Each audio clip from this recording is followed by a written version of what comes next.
Welcome to the seminar lecture on Islamophobia, liberal democracy, nation state and beyond by Dr. Amir Ali. Before introducing the speaker for today, I would like to give a brief intro about Center for Study of Plural Societies. Center for Studies for Plural Society is founded under the Aegis of Humanity International Foundation as an independent non-profit educational and research training center in New Delhi. To promote the culture of scientific social research, CSPS is evolved and established as a fully independent, autonomous research institution and has no directly and indirectly link with any government, political, religious, business, and interest. CSPS believe in diversity, plurality of ideas and disciplines. It value plurality as a core value to harmonize the diversity of Indian society. The main aims and objectives of CSPS is to train and promote young scholars to achieve the best of academic and research skill and contribute in the scientific social discourse, to educate the students of social sciences and humanities, to provide research-based counseling consultancy on all social issues to any government, non-government institution or individual on their formal request, to educate and inform the public with research-based opinion, to exercise highest level of objective, methodological, and independent research in all its publication and consultancies, to offer innovative solution and strategic insight on all socio-economic, environmental, and socio-technological issues. So before I move on to the speaker, I would like to give a brief introduction about the president of CSPS, Dr. Umair Anas. He is the director of CSPS. He was earlier associated with Research Fellow at the Indian Council of World Affairs, a think tank run by India's Ministry of External Affairs. He has received his PhD from Center for West Asian Studies, Jawaharlal Nehru University, New Delhi in 2015, and has completed MPhil from the same department. He has presented various academic papers at Cambridge, Harvard, Johns Hopkins, Humboldt, Fair University, etc. And he has also published more than 30 papers in international journals and edited volumes and more than 200 articles on international affairs. A very warm welcome to Dr. Amir Ali. It's a privilege to have you here on this platform. Dr. Amir Ali is an assistant professor at the Center for Political Studies, School of Social Sciences, Jawaharlal Nehru University, New Delhi.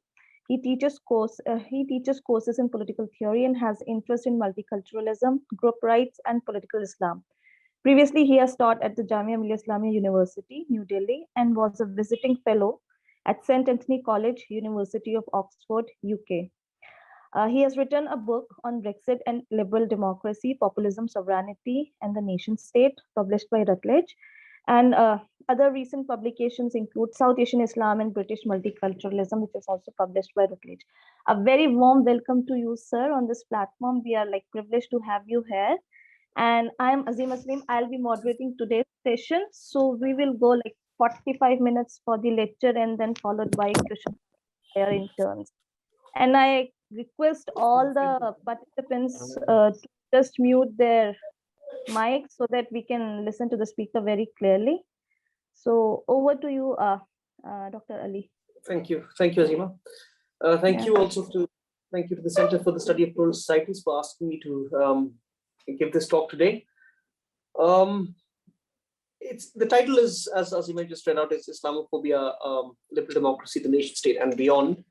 Hopefully, as I progress in the talk, the reason for the title will become clearer. Let me begin by trying to put forward a definition of Islamophobia, which is always the most difficult thing to do. Being trying to pin down a phenomenon, quite often a phenomenon which is complex, which has been criticized as being ill-defined. A lot of people dismiss the idea of Islamophobia precisely because it is so difficult to be able to evoke and pin down. So the very brief two-line definition of Islamophobia that I'm going to try to put forward and which hopefully will be able to aid in the explanation of the various themes of my talk today is that it is an unfounded fear and irrational prejudice of Muslims that ironically, and this is the part that I want to stress, that ironically is premised upon and tends to perpetuate the persecution of Muslims themselves. Okay, so the existence of Islamophobia tends to be in those societies which are more prone to persecuting Muslims. And of course, that goes without saying that there will also be a denial of the phenomenon itself. So once again, let me try to put forward my working definition for this talk today, which is that the way that I understand Islamophobia is that it is an unfounded fear and irrational prejudice of Muslims that, ironically, and I would stress the ironically here, is premised upon and tends to perpetuate the persecution of Muslims themselves. So it goes without saying that Islamophobia will exist precisely in those societies which have which are most prone to, which have the higher proclivity of perpetuating a certain kind of persecution of Muslims themselves. The other aspect of Islamophobia that I want to bring up, and this is especially true of the UK context, because this comes from a person from the UK, Trevor Phillips, a Labour Party member, who suggested that because Muslims are not a race, therefore that there is no such thing as anti-Muslim racism, and therefore there is no such thing as Islamophobia. Now again, this is a particular form of denial of Islamophobia that especially occurs in a country like the UK, for example, where anti-Semitism, which is a very established kind of racial prejudice, is premised upon the idea that the Jews are race, whereas a similar status is denied to Muslims. They're not a race, and therefore Islamophobia as a form of racial prejudice doesn't exist. Now, what this does not really understand is that there has been a certain kind of racialization of Muslims, which I will go into in a little while. So that's, as I said, my attempt to kind of put forward a definition in order to understand what I think that the phenomenon is and where it is likely to exist.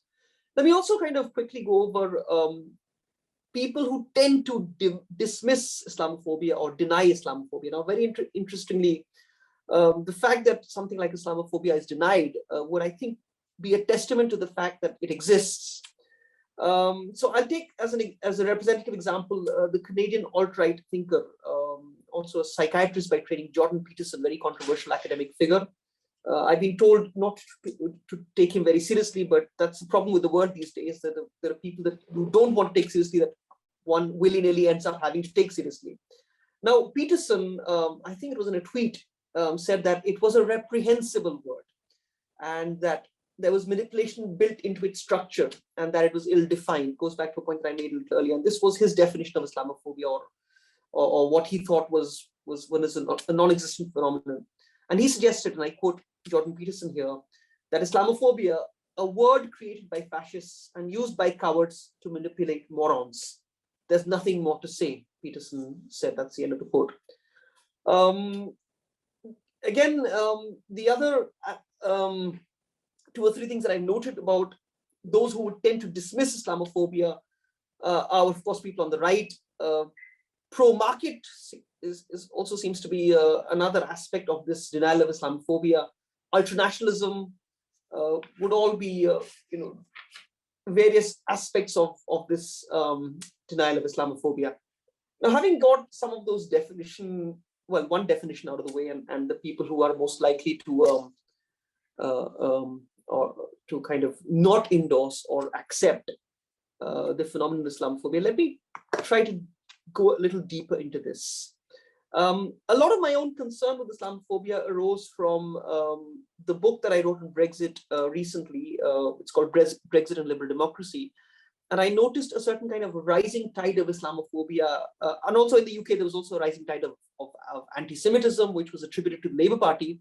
Islamophobia, it seems that the Conservative Party seemed to have more of a prerogative over this particular form of prejudice. But my immediate concern with trying to understand Islamophobia was the Brexit debates that arose in the UK around 2016 with the referendum that was held on the 23rd of June 2016, which prompted me to write the book that Azima was referring to in the introduction that she gave.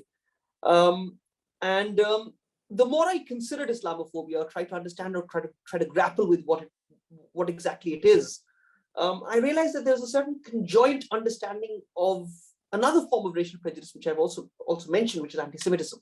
So the point that I'm now trying to make is that one can only understand Islamophobia in conjunction with anti-Semitism, which of course many people will know is a similar irrational fear and hatred and prejudice of the Jews, which is likely to exist in societies which are most prone to persecuting and perpetuating violence against the Jews. So the interesting thing that is emerging about these forms of racial prejudice, both Islamophobia and anti-Semitism, is that they are likely to occur precisely in those societies which have the highest proclivity of perpetuating violence against those groups. So I'm speaking from New Delhi, and many people will be aware of the fact that recently, a little over a month ago, there were genocide calls in the city of Haridwar. Not much has been done about it, and this has prompted, even before this happened, Gregory Stanton of Genocide Watch had been alerting to the world to the fact that India is pretty high on this 10-point stage of 10-point scale of genocide that his organization Genocide Watch has drawn up. So it brings me back to the point that the higher levels of Islamophobia will exist, and simultaneously along with it, the denial that there is such a thing as Islamophobia will exist in those societies which are at the cusp of perpetuating the highest forms of persecution against Muslims. And of course, this goes also also true of anti-Semitism as well. Now, in the case of the UK, the point that I really want to bring up is that for the last 24, 25 years, there's been an attempt to define the phenomenon. So back in 1997, the Runnymede Trust tried to come up with a working definition of Islamophobia. 20 years after this initial attempt, in 2017, the Runnymede Trust, again in one of its reports, came up with a short and a long definition of Islamophobia. It's a definition that the British Conservative Party has still not accepted.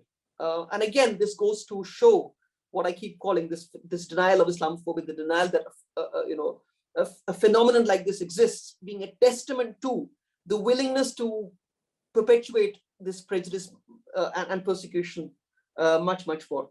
So the 2 points that I've just made so far after the definition that I put forward is that in my attempt to understand Islamophobia, I'm going to try to attempt a conjoint understanding of anti-Semitism, whereby I'm suggesting that the only way to understand Islamophobia would be to understand the mechanisms through which anti-Semitism has become such an established form of racial prejudice against Jews.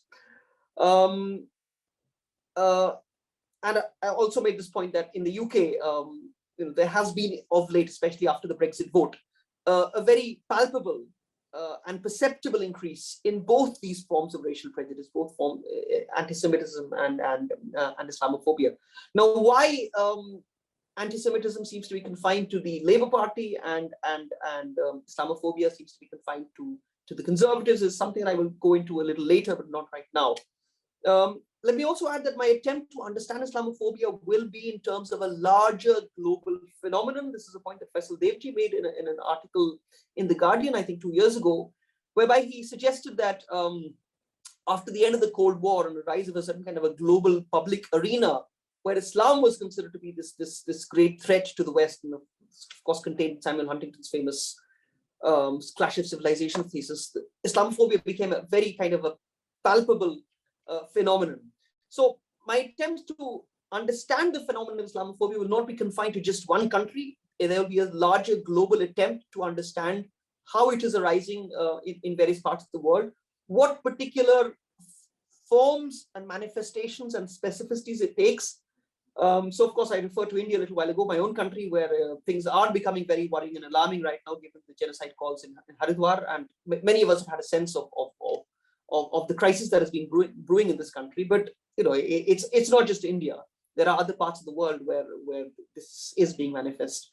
But I hope the 2 points that I made about the Runnymede Trust definition, going back to 1997 and 2017, bring up the difficulties with defining what exactly Islamophobia is and what form it takes.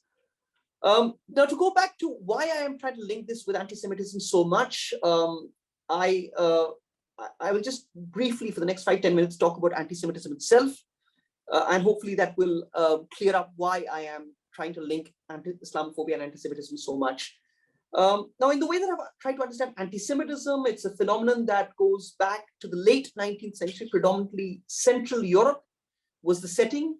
I've relied a lot on the work of the political theorist Hannah Arendt to understand the phenomenon of anti-Semitism, especially in the Central European settings from which it arose. And one of the things that I've kind of tried to pick up is the fact that anti-Semitism arose because of a perceived anomalous positioning of the Jews between nation states. And I would want to again emphasize this particular point. So in the way that I've understood anti-Semitism arising in mid to late 19th century in a Central European setting, what I'm suggesting is that there was a certain kind of an anomalous positioning of the Jews with respect to the nation state in the sense that the Jews were kind of understood to be a set of people, a group of people who just did not fit in.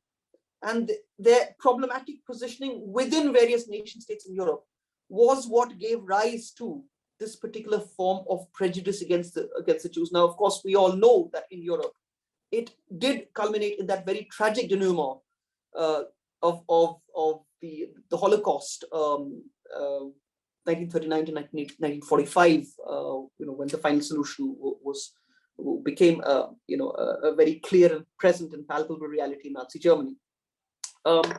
So that is the way that I'm kind of putting forward how anti-Semitism arose. Again, there's a kind of a contrast that I'll bring up in a little while. But what is coming up immediately is the nation state itself as being the central rubric through which a prejudice of this kind is perpetuated and advanced. So that's the reason why the nation state figures so prominently in the title of my talk. So once again, in my attempt to understand anti-Semitism, what I've suggested is that in the mid to late 19th century, the anomalous position of the Jew between nation states of Europe is what gave rise to this particular form of racial prejudice. The idea was that the Jew is unassimilable, cannot assimilate into the nation state. And those of you who are political scientists and historians will know that the nation state has quite often been understood as a remarkably homogenizing and assimilating kind of an entity. And it is precisely this inability to assimilate the Jew in a very straightforward sort of a way that gives rise to anti-Semitism as a phenomenon which I'm trying to understand as the hatred of Jews arising from a perceived lack of assimilability between nation states. Now, this brings me to the conceptual category of the nation state itself, which again, in the various ways that I've been thinking about it, has prompted me to kind of reach the conclusion that, well, it is an extremely problematic entity itself.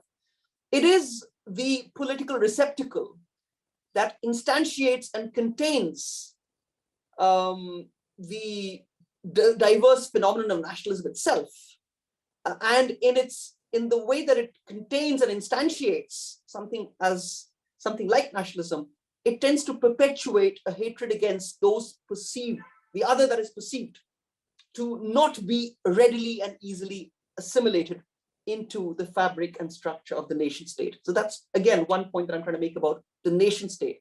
So again, let me just go back 2 steps so that I can make my point as clearly as I'm trying to make it.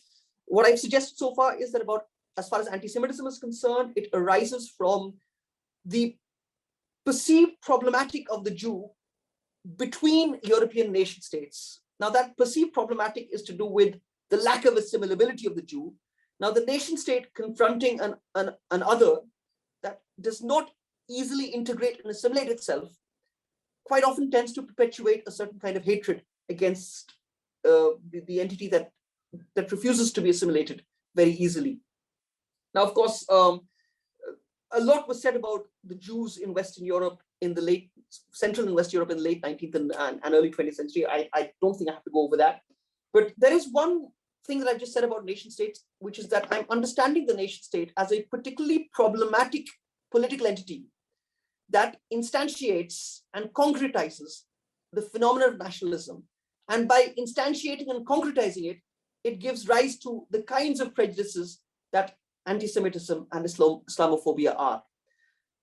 There's one further aspect of the nation state that I want to add, which is something I have been kind of talking about quite a lot of late, which is that when we think about the nation state, we often think about, again, Central Europe, 1648, the Treaty of Westphalia. But I have often been encouraged to think of the nation state as perhaps going back 150 years further back and a little more to the west, which is the Iberian Peninsula. The Iberian Peninsula, of course, being that part of Europe on the other side of the Pyrenees, which consists of Portugal and Spain.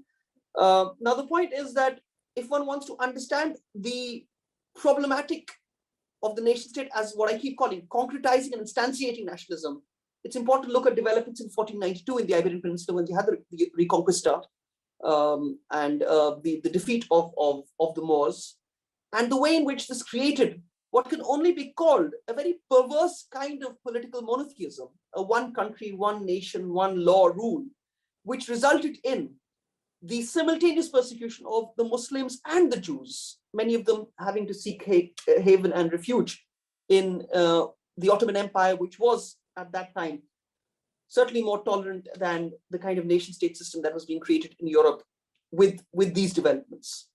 So as far as the nation state is concerned, I've already kind of pointed out the particular problematic of the nation state, that this becomes even more acute when one shifts the focus of the origins of the nation state 150 years further, and perhaps perhaps 1,000 kilometers to the west, taking the Iberian Peninsula, whereby one sees with the defeat of the Moors and the Reconquista, the creation of what I'm referring to as a perverse form of political monotheism: one nation, one law, one rule, so on and so forth.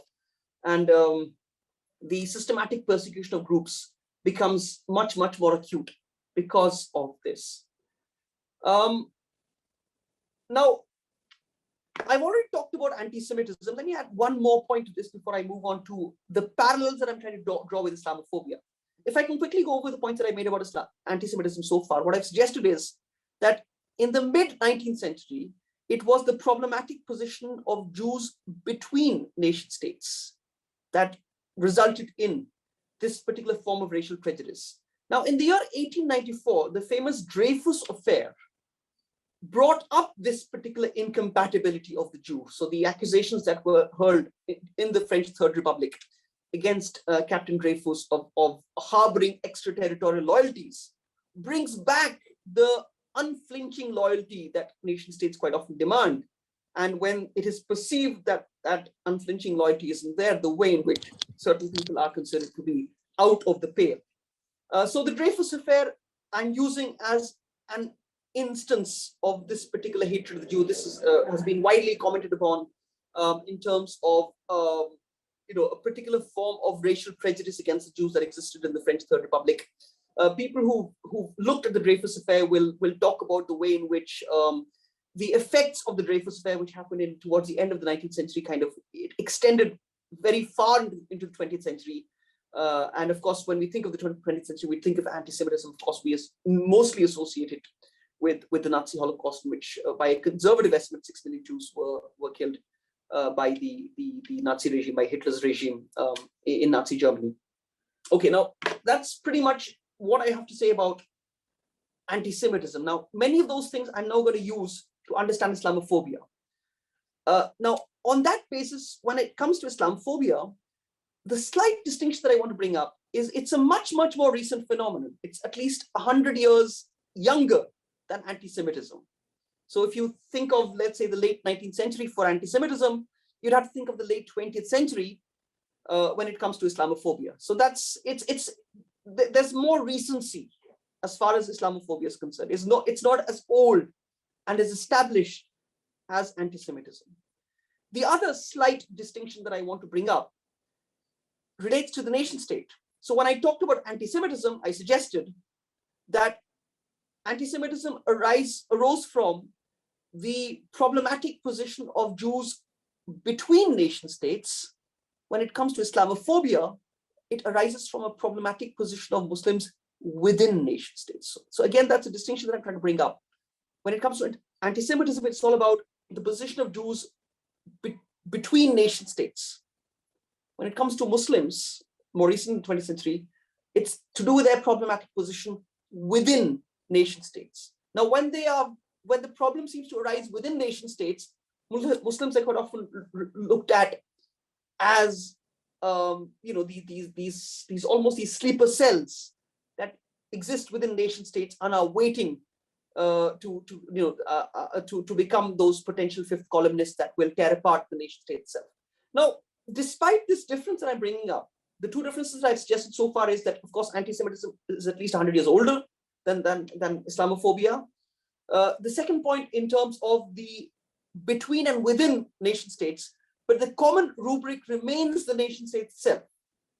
And this is something that I would really want to stress here, because I think that this is important, that it is ultimately the nation state as the central and most significant form of political ordering that is resulting in this particular kind of prejudice, in the case of Jews, in the form of anti-Semitism, in the case of Muslims, in the form of Islamophobia.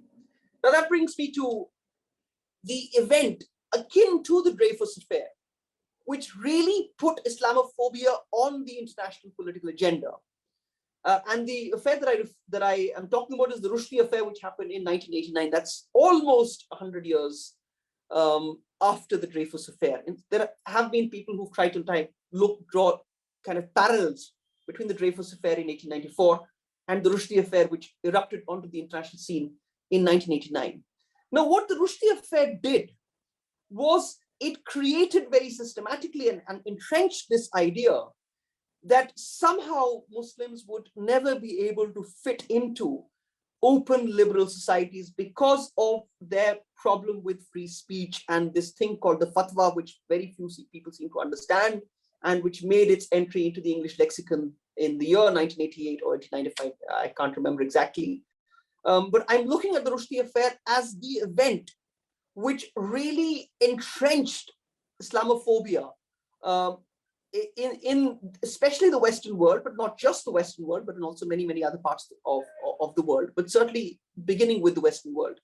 Now, what Rushdie did was, although Salman Rushdie, of course, took a very valiant, supposedly principled position in favor of free speech, but I think what it did was that it created, or it entrenched in people's mind the idea that Muslims can never be pro-free speech because of the fatwa, which was considered to be the antithesis, antithetical to free speech itself. I think that is the great disservice of the Rushdie Affair in terms of its perpetuating Islamophobia. And I think people who continue to reflect on the Rushdie Affair will necessarily have to bring to keep this particular aspect of it in mind.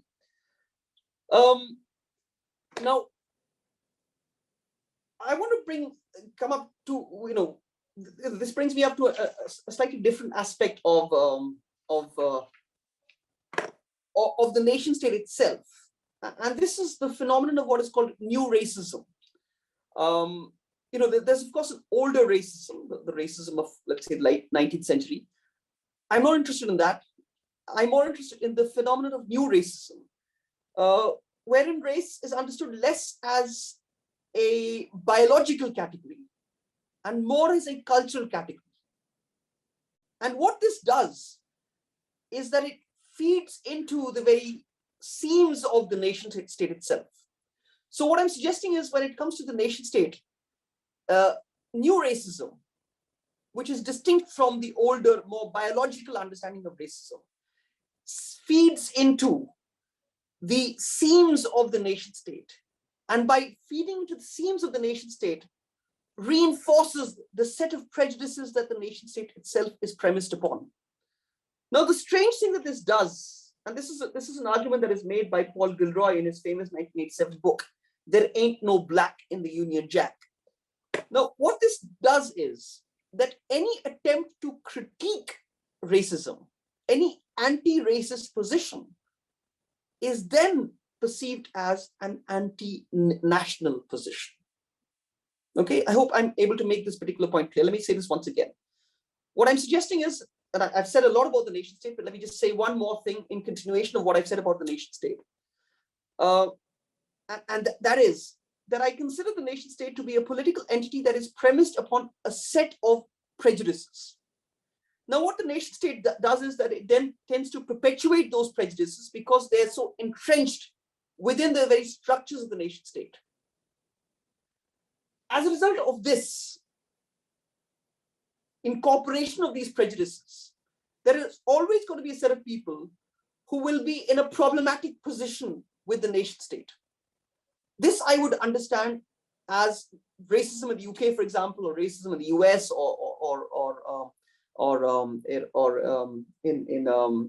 in France. Similarly, in India, my own country, it's a nation state that becomes the basis of the hatred of the Muslim. And any attempt to point this out, to suggest that there is a discrimination that let's say the Muslim is facing, will then be met with accusations of doing the nation down. That's exactly the point that has been made by many people about what Hamid Ansari said in his speech at the India American Muslim Council on the 26th of January. Now, when I listened to what Hamid Ansari said, it sounded eminently sensible. There is a certain kind of switch from a civic nationalism to a cultural nationalism, that this is resulting in the persecution of Muslims. But in all the responses I've seen, the accusation that is being leveled against Ansari is, oh, he's doing the nation down. He's doing a great disservice because he's showing the nation in a poor light. Now, this is the point that I want to make about prejudices like anti-Semitism and Islamophobia. Any complaint about this prejudice will invite accusations of attempting to do the nation down, of attempting to subvert the nation itself. And I hope when I make this particular point, I'm able to kind of explain why I am bringing the nation state so much into my understanding of anti-Semitism and Islamophobia. These are forms of racial prejudice that exist because the nation state exists in the way that, in terms of the prejudices that it incorporates. And the problem of Islamophobia and anti-Semitism is a problem of the nation state. It's a problem of the set of prejudices that the nation state brings to bear within itself, and then actively perpetuates and puts forward. So once again, my point really is, and this is perhaps the tragedy of the situation, because it's almost like suggesting that you don't have the right to complain even if you feel that there's a discrimination against you. That really becomes the basis of the complaint against Islamophobia. If you are complaining about Islamophobia, well, that means that in some way you're not loyal enough to the nation state. And that brings up, as I keep saying, the problematic instantiation of nationalism in the political receptacle that the nation state is. Okay, let me just do a quick time check, and no, I think I'll have to start winding up. Now, a lot of what I'm now going to say is to do with the year 2011. That's almost, well, a little over 10 years ago. What I want to suggest is that the advancement of Islamophobia is linked to the kind of reversal of multiculturalism. So I'm suggesting a simultaneity in the advancement of Islamophobia and the reversal of multiculturalism. So I go back to the year 2011.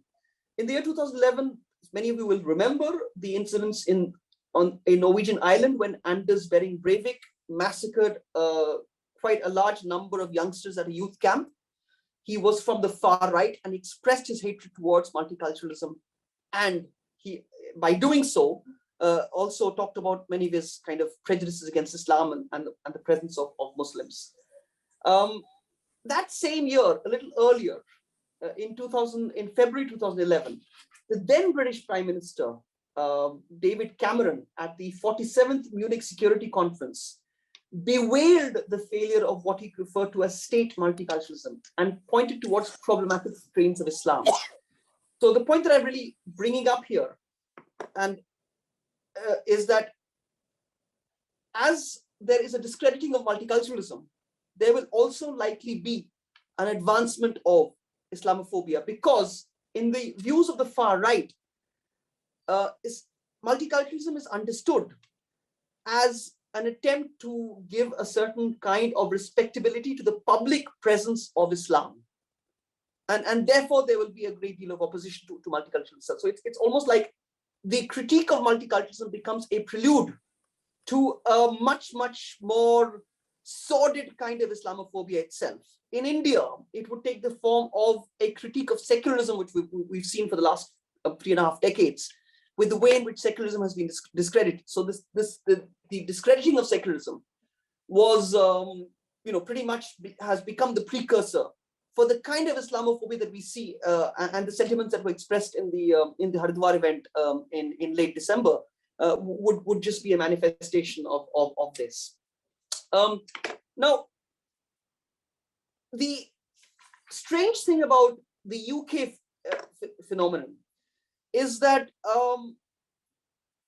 with the Prime Minister, Boris Johnson, some of you may be aware of this, has Turkish roots. He has ancestry that goes back to northern Turkey.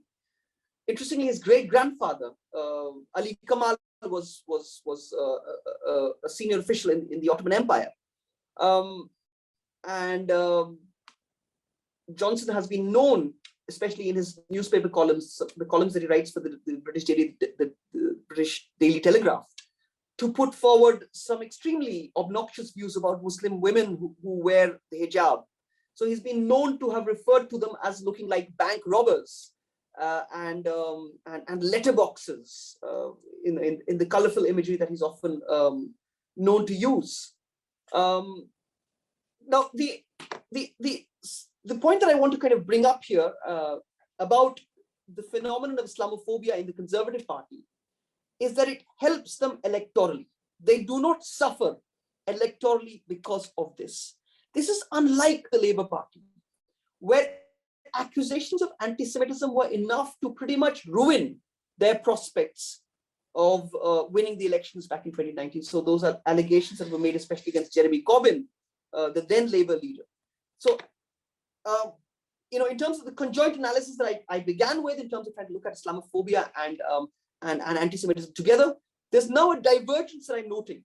And that divergence is that Islamophobia pays electorally for many, many political parties. That's the reason why Yogi Adityanath, currently embroiled in the UP election campaign, made that infamous 80-20 remark.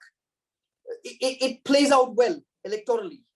The far right parties in Europe, this is something that doesn't hold in the case of anti-Semitism. Electorally, it doesn't seem to pay, and there are of course reasons for this in terms of the 100-year lag between anti-Semitism and Islamophobia. I'll just try to start bringing the discussion to an end, or at least what I have to say here, to some kind of a conclusion, and then I can open it up for question and answers. There are at least four macro levels at which Islamophobia exists, and I want to do a quick run through of this, and then conclude, my part of what I want to say, and then hopefully, if there are questions, I will try to answer those questions. So the four levels at which I think Islamophobia, macro levels at which Islamophobia is perpetuated, would be the following. So the first of these is a larger Orientalism that Edward Said himself talked about. I mean, the famous 1978 work that Edward Said wrote, Orientalism, and the kind of stereotypification of the lands of Islam. Now, Said's book wasn't exactly on Islam per se, but of course, a few years after he wrote Orientalism, he wrote that book called Covering Islam. Now, the point that I want to make is that, it's, this particular manner of looking at Muslims, the demeanor towards Muslims, that becomes the basis of Islamophobia. And I think that has been entrenched in terms of this kind of a larger structure of Orientalism and the way that the Muslim world is talked about, that becomes the biggest or largest macro level structure of Islamophobia. The second I've already kind of indicated, let me just say this once again, which is that Islamophobia has tended to expand with the discrediting of multiculturalism. And I think this is pretty serious. The attempt to do down multiculturalism, which I trace by going back to the year 2011 and those two incidents in Europe that I talked about, Anders Breivik in Norway, and the British Prime Minister, then British Prime Minister David Cameron, talking about state multiculturalism, its failures and problematic strains of Islam. As I said, the difference in India would be that the discrediting of multiculturalism is replaced by the discrediting of secularism. Also, I've noticed that there's a certain kind of discrediting of something that people like me were very familiar when we were growing up in India, which is the composite Ganga Jamni Tehzeeb of this country, the syncretic culture of the northern Gangetic plain, which I notice is again something that is being very, very systematically being discredited. So in a very distasteful article that I read today in the Times of India by Najmul Huda, critiquing Hamid Ansari, he again makes or caricatures Ganga Jamni Tehzeeb as being confined to the courtly realm, which certainly is not true at all, because the Ganga Jamni Tehzeeb existed in a certain kind of a lived reality of people, ordinary common people. This third macro structure brings in the other element of my title, which is Islam and liberal democracy. Now, the idea that Islam is in some way incompatible with liberal democracy would, to my mind, be an Islamophobic presupposition. The reason why it would be an Islamophobic presupposition, and this is a pretty well-established idea in academia and the popular media, even amongst the more liberal sections of the media. I wouldn't be talking just about the far right or anything of that kind, or the center right, but even on, let's say, the left and liberal wings of the media, this notion that somehow Islam is not compatible with liberal democracy, to my mind, is an Islamophobic presupposition, because what it does is that it tends to look at liberal democracy as this self-contained end product into which everything else has to fit in, and especially Islam. So there's a certain kind of trimming that has to be done to Islam if it can be considered to be compatible with liberal democracy. What this doesn't really kind of look at is the failures of liberal democracy itself. It would fail to account for some of the very outrageous statements that have been made by leaders like Viktor Orban, for example, in Hungary, who of course is a well-known Islamophobe, but he's done enough damage to liberal democracy, the prospects of liberal democracy, with the kind of populist rule that he represents. So that, as I said, is the third of these, this macro structure.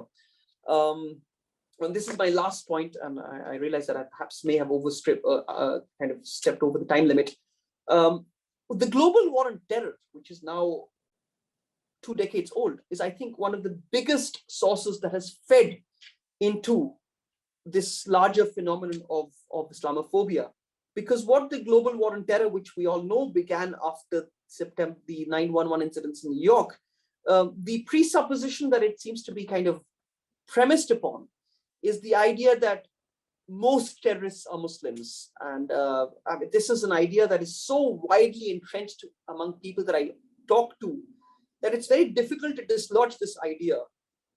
This simple presupposition that most of the terrorists of the world happen to be Muslims. I remember in a talk that I gave, I asked the audience, who were very heavily steeped into this prejudice, I asked them if they had heard of organizations like the Lord's Salvation Army, or the Tupac Amaru, or the Sendero Luminoso, or the Japanese Red Army, or the Baden-Meinhof gang, and a lot of people hadn't heard of this. And I said, well, these are all terrorist organizations. The problem is that day in and day out through the media, it has been fed into people's mind that the only terrorist organizations that exist are Muslim ones. But I think if there's been one macro level from which Islamophobia has been very, very systematically spread and perpetuated, it has been certainly this kind of a wholesale equating of Islam and terrorism, which I think is very unfair and very, very unfortunate. I will end there. Thank you so much once again to come into this platform, giving your precious time and patience, energy to this session. I hope our participants have learned a lot from this session, and it has actually provoked, given them a thought process to think on these lines and just work on it. And thank you so much, sir. And I would like to thank all the participants who have raised the question and asked their questions on the chat box. I'm so sorry that I am not able to deal all these questions, but looking forward for more research in future and looking forward to have more interaction with you, sir, as well. Thank you so much. Thank you. Thank you.